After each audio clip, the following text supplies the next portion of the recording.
the Chase Thomas Podcast, for people who have nothing but time to kill. I'll just say out of the gate, the top 4 FPI, and we'll go ahead and spoil that: Georgia, Oregon, Texas, Ohio State, in that order.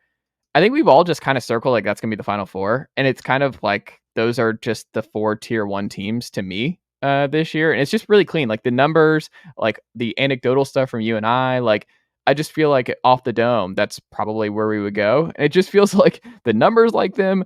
We like them. We look at the roster and like the staff, the players, everything else. It just feels like those 4 are just kind of in their own tier this year. And it just to see them in FPI, who likes them a lot too.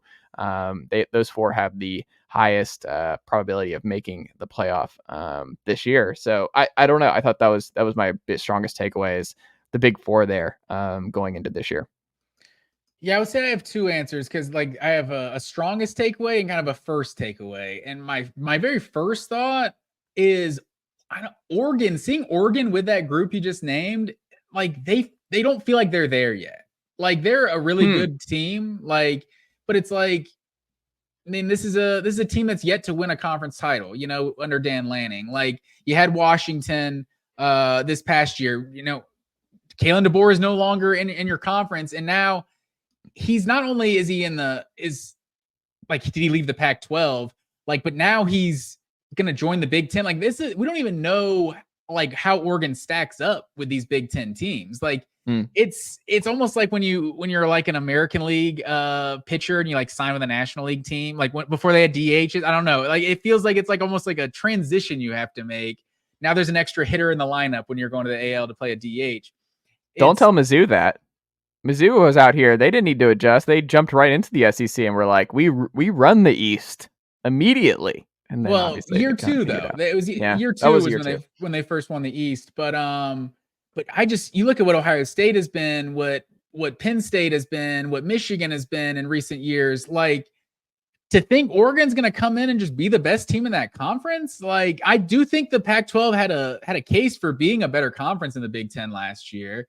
But that was kind of a 1-year blip. It wasn't necessarily. It definitely hadn't been a better conference collectively. So I just feel like seeing Oregon up there at 2 is just kind of like, wow, are they already there? Like, are we sure Dylan Gabriel is like a winning quarterback? Like he's a good player, but like I don't know. I still feel like I need to see a lot more from Dylan Gabriel, and obviously, you know, if we're just judging their pre-Oregon careers, he's been a lot better than Bo Nix pre-Oregon. So, you know, maybe he has the same type of boost when he goes to Oregon, but I don't know. I'm a little hesitant on Oregon.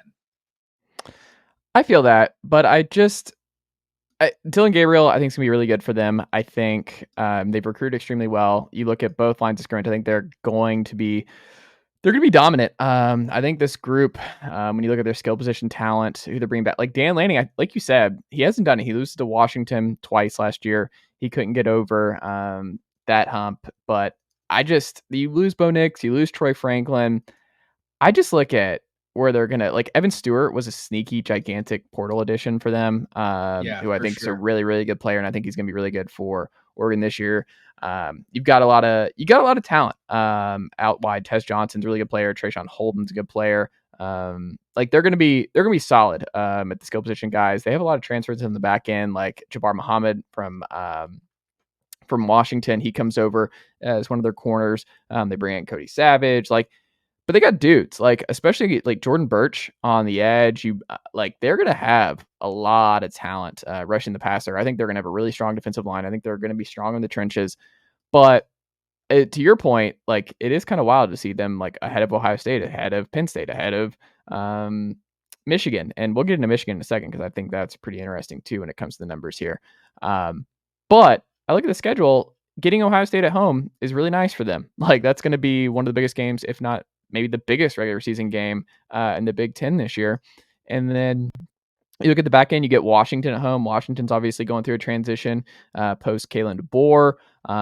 At Wisconsin might be sneaky interesting late because that's right before you got to go and host Washington to end things. This is a great year to have to go to Michigan because it's kind of a transition year. We'll get into them in a second. Like it's always difficult to win the Big House, but there was a good time to go and try and do that if you're Oregon, it's this year. I don't know. I think it's a pretty manageable schedule. And I look at this and I think Dylan Gabriel's probably going to be a Heisman finalist if I had to guess going into this year. And I think Oregon's going to be really good. Dan Lanning's done a really good job. But like you said, we have to see it. We have to see him eventually get over the hump here. But I would be surprised if they're not at the very least in the playoff and kind of. No, I definitely think they'll be a playoff. They did the best offense in college football last year, right? Weren't they number one in scoring? They were definitely up there. What's the best atmosphere they ever played in out in the Pac-12? Washington, probably. Washington's a good. I mean, Oregon State's Corvallis is sneaky. Like it's exactly Corvallis, Oregon. Like they don't even have 4 sides in that stadium. Like going at the Big House at Camp Randall, like they haven't been in environments like that. And so I think there's something to be said about that. Like even Dylan Gabriel himself, like, you know, the Big 12, it's got some good programs, of course, but like he didn't have to play at Texas. Obviously the neutral site, the Cotton Bowl, it's a big time atmosphere, of course, but there's not a lot of 100,000 seat stadiums, 90,000 seat stadiums in the Big 12. You know, like even Dylan Gabriel, I feel like this is a bigger stage than he's been on, and it's a different brand in the Big 10. Like this is a good, like, you know, kind of settling an argument the last few years. Like, are they playing the most elite defense in the Big 10, or do they have are half of these teams in the conference like some of the worst offensive teams in the country? Like, I think if Oregon comes in and is hanging 50 spots on everybody in this conference, then maybe these defenses have been a little overrated the last couple of years.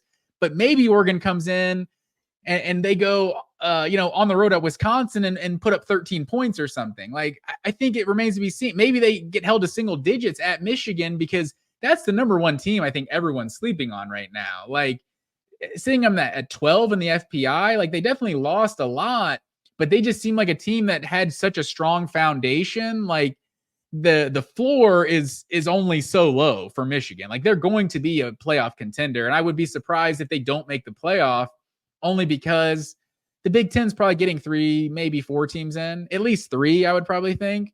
And so you lose one regular season game the last 3 years? Is that were they undefeated in 2022 and then lost? Was TCU the first loss, I want to say?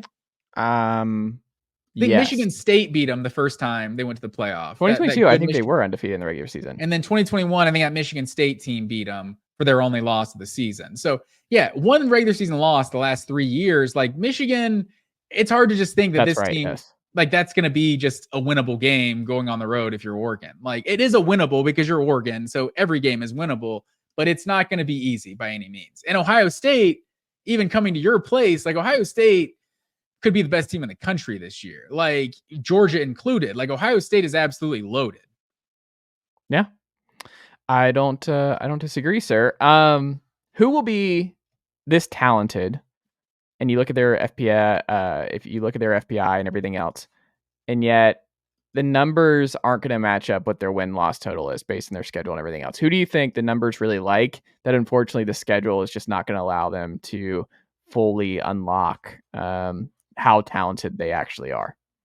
I mean, I don't think they're this talented, but if you have Florida as the 20th ranked team in FPI, like, we all know they're not going to be ranked 20th at the end of the season. Like, even in any sort of power ranking, they probably won't be ranked 20th. Well, I heard Pate talking about Florida this week. I think he said, like, if Florida goes 9-3, like, or 8, maybe even 8-4. I think he said 9-3, that, like, they have, like, it's gonna, with this schedule, like the hardest schedule in college football, like a 9-3 Florida means they went through the gauntlet. Nicely done, nephew. The Chase Thomas podcast. Hell yeah.